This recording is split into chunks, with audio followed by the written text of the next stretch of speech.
Hello everyone, मैं रमन कुमार रजक स्वागत करता हूँ आप सभी का अपने यूट्यूब चैनल पर। दोस्तों, आज की चर्चा का विषय है GDS2 MDS एग्ज़ाम जो कि 2020 में हुआ था। आंध्र प्रदेश सर्किल का जो पेपर है उसको आज हम डिस्कस करेंगे। ये वीडियो GDS2 PA और GDS2 पोस्टमैन या पोस्टमैन 2 PA किसी भी एग्ज़ाम के लिए जो कि डिपार्टमेंटल होता है उसके लिए उपयोगी होगी। आज का पहला प्रश्न है कि जो पोस्ट ऑफिस जो कि GDS के अंडर में होती है उन्हें ब्रांच पोस्ट ऑफिस कहा जाता है। वो मिनिमम कितने समय के लिए ओपन रहती है? तो उनका जो मिनिमम ओपन होने का टाइम है वो है 4 घंटे का और मैक्सिमम जो टाइम है वो 5 घंटे का। इसलिए इस प्रश्न का सही answer option number D. Question number 2 है कि जो फ्रैंकिंग मशीन है उसमें क्या क्या शामिल होता है? तो जो फ्रैंकिंग मशीन में वैल्यू डाई और लाइसेंस डाई दोनों शामिल होती हैं। इसलिए इस प्रश्न का सही answer option number C. Question number 3 कि पोस्ट बॉक्स और पोस्ट बैग का एक वित्तीय वर्ष में जो किराया है वो कितना होता है? तो जो संयुक्त रूप से किराया है वो लगता है 250 रुपये। इसलिए इस प्रश्न का सही answer option number D. Question number 4 कि जो लेटर बॉक्स पियोन होता है उसकी मेन ड्यूटी क्या होती है? तो जो लेटर बॉक्स पियोन होता है उसकी मेन ड्यूटी होती है कि वो लेटर बॉक्स को क्लियर करे, उसमें से डाक निकासी वगैरह करे। इसलिए इस प्रश्न का सही answer option number C. Question number 5 कि जो अनपेड ऑफिशियल पोस्टल आर्टिकल हैं उन पर जो पोस्टेज ड्यूज़ होती है उसको किस तरीके से चार्ज किया जाता है? तो उन पर सिंगल डेफिशिएंसी ऑफ पोस्टेज लिया जाता है। इसलिए प्रश्न का सही answer option number B. Question number 6 duplicate passbook अगर कोई इशू करवाता है, जारी करवाता है, तो उसके लिए कितनी फ़ीस लगती है? उसके लिए फ़ीस निर्धारित है वो 50 रुपये। इसलिए इस प्रश्न का सही answer option number C. Question number 7 APMC की फुल फॉर्म क्या है? AMPC की फुल फॉर्म है ऑटोमेटिक मेल प्रोसेसिंग सेंटर। ये AMPC की फुल फॉर्म है। इसलिए इस प्रश्न का सही answer option number C. Question number 8 post office को कितने भागों में बांटा गया है? पोस्ट ऑफिस को 3 भागों में बांटा गया है। इसलिए इस प्रश्न का सही आंसर ऑप्शन नंबर ए। वो 3 भाग हैं, हेड ऑफिस, सब ऑफिस और ब्रांच ऑफिस। हेड ऑफिस के जो इंचार्ज अधिकारी होते हैं वो हेड पोस्ट मास्टर होते हैं और जो सब ऑफिस के जो इंचार्ज ऑफिसर होते हैं वो सब पोस्ट मास्टर होते हैं और जो ब्रांच ऑफिस होती है उसके जो इंचार्ज ऑफिसर होते हैं वो ब्रांच पोस्ट मास्टर होते हैं। क्वेश्चन नंबर 8 अगर कोई प्राइवेट व्यक्ति फ्रैंकिंग मशीन्स का लाइसेंस लेना चाहता है तो उसके लिए कौन परमिशन देता है? तो उसके लिए परमिशन देते हैं SP। इसलिए इस प्रश्न का सही आंसर ऑप्शन नंबर डी। अगर कोई BP आर्टिकल है उसे मैक्सिमम कितने टाइम के लिए डिटेंशन में रखा जा सकता है अगर उसका payment prescribed warehousing charges में हुआ है? तो इस प्रश्न का जो सही आंसर है क्वेश्चन नंबर 10 का वो है ऑप्शन नंबर सी, 7 दिन। इसलिए क्वेश्चन नंबर 11 लेटर बॉक्स अगर कोई प्लांटेड है या स्थित है पोस्ट ऑफिस या मेल ऑफिस में उसको कौन क्लियर करेगा? तो उसको करते हैं लेटर बॉक्स पियोन या MTS। इसलिए इस प्रश्न का सही answer option number A. Question number 12 camp article या स्पेशल बैग है वो किन के लिए होते हैं? तो वो होते हैं ऑनरेबल प्रेसिडेंट ऑफ इंडिया के लिए। इसलिए इस प्रश्न का सही answer option number A. Question number 13 PLI का अस्तित्व में कब आई है? PLI की शुरुआत कब हुई? तो PLI की शुरुआत मानी जाती है 1 फरवरी 1884 से। इसलिए इस प्रश्न का सही आंसर है option number B. Question number 14 RLO की फुल फॉर्म क्या है? RLO की फुल फॉर्म है रिटर्न लेटर ऑफिस। इसलिए इस प्रश्न का सही answer option number C. Question number 15 levelled bundle क्या है? लेवल बंडल एक कलेक्शन है अनरजिस्टर्ड आर्टिकल्स का। इसलिए इस प्रश्न का सही answer option number A. Question number 16 department of post को कितने सर्कल्स में बांटा गया है? तो जो सर्कल्स हैं वो है 23। इसलिए इस प्रश्न का सही answer option number D.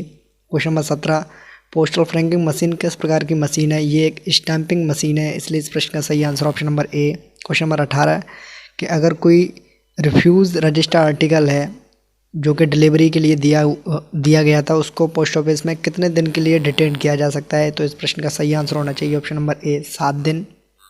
Question number 19 कि अगर कोई रेंटर है जो पोस्ट बॉक्स का रेंटर है, किराएदार है, वो किस दौरान या काम का किस घंटों के दौरान वो पोस्ट बॉक्स को क्लियर करता है? तो वो बिजनेस के आवर हैं यानी कि जो कामकाज का समय है उसी टाइम पर वो अपने पोस्ट बॉक्स को क्लियर कर सकता है, उसमें से डाक निकासी वगैरह कर सकता है। इसलिए इस प्रश्न का सही answer option number B. Question number 20 है कि अगर कोई पोस्टेज स्टैम्प क्वेश्चन नंबर 20 है कि जो सर्विस पोस्टेज स्टैम्प्स हैं उनको कौन यूज़ कर सकता है ऑफिशियल पोस्टल आर्टिकल पर, तो उनको सभी गवर्नमेंट ऑफिसेज हैं वो यूज़ कर सकते हैं, इसलिए इस प्रश्न का सही answer option number B. Question number 21, अगर कोई एसबी का अकाउंट खुलवाना चाहता है तो उसको कम से कम कितना रुपया देना होगा, तो उसके लिए देने होते हैं 500 रुपये, इसलिए इस प्रश्न का सही answer option number C. Question number 22, ESO की फुल फॉर्म क्या है? ईएसओ की फुल फॉर्म है एक्सटेंडेड सैटेलाइट मनी ऑर्डर, इसलिए इस प्रश्न का सही answer option number A. Question number 23, mail office क्या है? मेल ऑफिस एक स्टेशनरी ऑफिस है आरएमएस की, इसलिए इस प्रश्न का सही answer option number B. Question number 24, के जो रजिस्टर्ड न्यूज़पेपर होते हैं या उनके पैकेट्स होते हैं रजिस्टर्ड न्यूज़पेपर के, उनको संडे को या राष्ट्रीय छुट्टी के दिन पोस्ट ऑफिस में या आरएमएस में विदाउट लेट फीस के स्वीकार कर लिया जाता है, इसलिए इस प्रश्न का सही आंसर ऑप्शन नंबर बी।